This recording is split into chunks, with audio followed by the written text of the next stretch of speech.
Hello friends, welcome to Kavithasamayalarai. இன்னைக்கு நம்ம பார்க்க போற ஸ்பெஷல் ரெசிபி நல்ல சுவையான இஞ்சி கொத்தமல்லி காபி. இது நல்ல ஒரு பாரம்பரியமான ஒரு ஆரோக்கியமான ரெஃப்ரெஷிங் ட்ரிங்க் இது.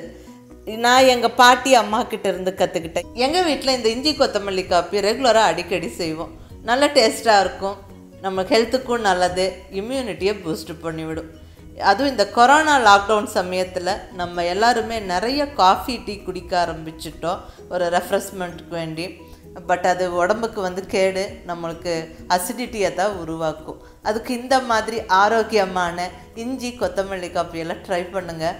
ரொம்ப நல்லது. நம்ம இம்யூனிட்டியும் பூஸ்ட் ஆகும், ஜீரண சக்தி அதிகப்படுத்தும், உடம்புக்கு நிறைய நன்மைகளை தரும். ஸோ மிஸ் பண்ணாமல் நல்ல இந்த ஆரோக்கியமான பாரம்பரியமான இஞ்சி கொத்தமல்லி காப்பியை கண்டிப்பாக ட்ரை பண்ணுங்கள். இப்போ வாங்க ரெசிபி எப்படின்னு பார்க்கலாம். இப்போ இங்கே 2 டம்ளர் காப்பிக்கு தேவையான பொருட்களெல்லாம் எடுத்து வச்சுருக்காங்க. அது என்னென்னு பார்த்துலாம். நல்லா ஒரு 2 டீஸ்பூன் அளவுக்கு கொத்தமல்லி விதைகள், கொரியாண்டர் சீட்ஸ் தனியாக எடுத்துருக்கிறேன். இது ஜீரணத்தை அதிகப்படுத்துறதுக்கு ரொம்ப நல்லது. நல்ல ஆன்டி ஆக்சிடென்ட்ஸ் இருக்குது. அடுத்தது நல்ல ஒரு 1.5 இன்ச் அளவுக்கு இஞ்சி.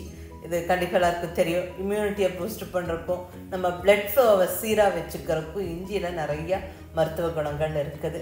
கூடவே 2 ஏலக்காய் எடுத்துருக்கிறேன். ஏலக்காயிலையும் நிறைய மருத்துவ பயன்கள் இருக்குது, நல்ல சத்துக்களும் இருக்குது. ஏலக்காய் பிளட் ப்ரெஷரை சீராக்கும். அதே மாதிரி ரொம்ப ஸ்ட்ரெஸ்ஃபுல்லாக இரிட்டேட்டாக ஃபீல் பண்ணும்போது இந்த ஏலக்காய் நம்ம வாயில் போட்டு சாப்பிடும்போது நம்ம மனசு ரொம்ப சாந்தமாக பீஸ்ஃபுல்லாக ஃபீல் ஆகும்னு சொல்லுவாங்க. ஸோ இந்த இஞ்சி கொத்தமல்லி காப்பிக்கு கொத்தமல்லி இஞ்சியோட ஏலக்காவும் சேர்த்து போட்டு இடித்து நல்லா அதை கொதிக்க வச்சு நம்ம நல்ல ஒரு இஞ்சி கொத்தமல்லி காப்பி செய்கிறோம். ஸோ ஃபஸ்ட்டு இப்போ இடிக்கல்ல 1 ஏலக்காய் சேர்த்துக்கிறேன். இங்கே 2 டம்ளர் காப்பி தான் நான் வைக்க போகிறேன். ஸோ 1 போதுமான அளவு இருக்கும், அதனால் இங்கே நான் 1 மட்டும் சேர்த்துக்கிறேன். இந்த மாதிரி தட்டி விட்டாச்சு. இப்போ அடுத்தது இதோட கொத்தமல்லியும் சேர்த்து இடிச்சுக்கலாங்க. ரொம்ப ஃபைன் பவுடர் ஆக்கணும்னாலாம் அவசியம் இல்லை. ஜஸ்ட் அப்படி பருப்பருன்னு இடித்து எடுத்துக்கணும்.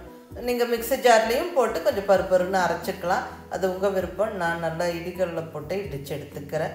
இப்போ ஏலக்காவும் கொத்தமல்லியும் நல்லா இடித்தாச்சு. இது ஒரு கப்பில் எடுத்து வச்சிடலாம். அடுத்தது நம்ம எடுத்து வச்சிருக்கிற இஞ்சியை இடிச்சிடலாம்.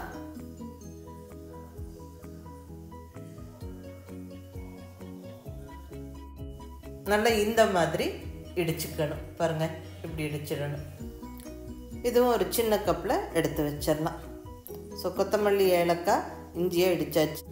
நல்ல இந்த பாரம்பரியமான ஆரோக்கியமான இந்த ரெஃப்ரெஷிங் ட்ரிங்க், இந்த இஞ்சி கொத்தமல்லி காப்பிக்கு நம்ம பனங்கற்கண்டு அல்லது நாட்டு சக்கரை சேர்க்கிறது தான் நல்லது. டேஸ்ட்டும் நல்லாயிருக்கும், நம்ம ஹெல்த்துக்கும் நல்லது. நம்ம இஞ்சி கொத்தமல்லி காப்பிக்கு தேவையான பொருட்களெல்லாம் இடிக்கிற அந்த டைம்லேயே நான் இங்கே பால் கொதிக்கிறதுக்கு வச்சுருந்தேன். பாருங்கள், பால் நல்லா கொதித்து பொங்கு வந்தாச்சு. ஸோ இங்கே பால் சேர்த்து இந்த இஞ்சி கொத்தமல்லி காப்பி செய்கிறேன்.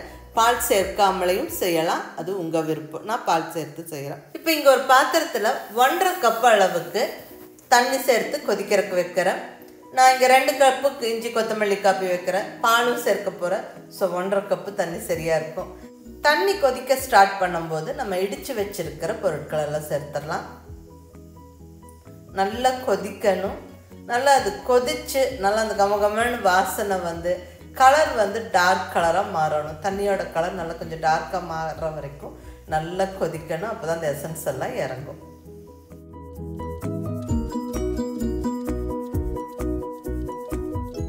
பாருங்கள், நல்லா இந்த அளவுக்கு கொதிச்சு இந்த தண்ணியோட கலர்லாம் மாறிடுச்சு பார்த்தீங்களா.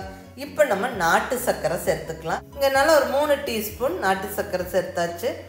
நீங்கள் சர்க்கரையோட அளவு உங்களுடைய விருப்பப்படி நீங்கள் சேர்த்துக்காங்க, அதிகமாகவும் கம்மியாகவும். இப்போ அதெல்லாம் சேர்த்து நல்லா கொதிச்சாச்சுங்க. இப்போ ஸ்டவ் ஆஃப் பண்ணி நம்ம நல்லா வடிகட்டி எடுத்துடலாம்.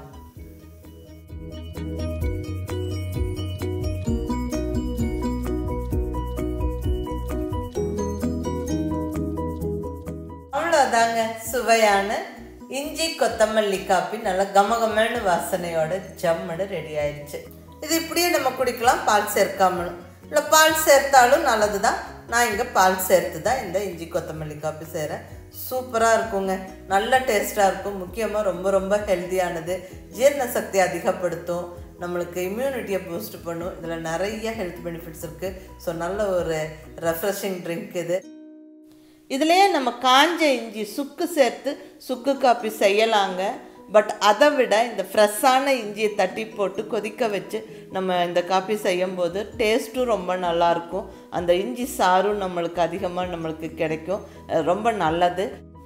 பர்டிகுலர்லி இந்த கொரோனா இன்ஃபெக்ஷன் அதிகமாகிற இந்த காலகட்டங்களில் இஞ்சியெல்லாம் அதிகமாக நம்ம உணவில் எடுத்துக்கிறது நல்லதுன்னு சொல்கிறாங்க.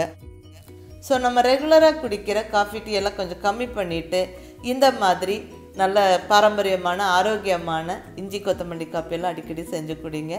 ரொம்ப நல்லது. ரொம்ப ரெஃப்ரெஷிங்காகவும் இருக்கும். ஹெல்த்துக்கும் ரொம்ப ரொம்ப நல்லது. ரொம்ப ஒரு சிம்பிளான விஷயங்க. வீட்டில் இருக்கிற பொருட்கள் தான் இதுக்கு தேவை. ஸோ டக்குன்னு இப்போவே ட்ரை பண்ணிடலாம். ட்ரை பண்ணி பார்த்துட்டு உங்கள் ஃபீட்பேக் சொல்லுங்கள். பிடிச்சிருந்தால் லைக் பண்ணி ஷேர் பண்ணி கமெண்ட் பண்ணுங்கள். கவிதா சமையலறை சப்ஸ்கிரைப் பண்ணி என்னுடைய மற்ற ரெசிபீஸும் வீடியோஸும் பாருங்கள். தேங்க்யூ.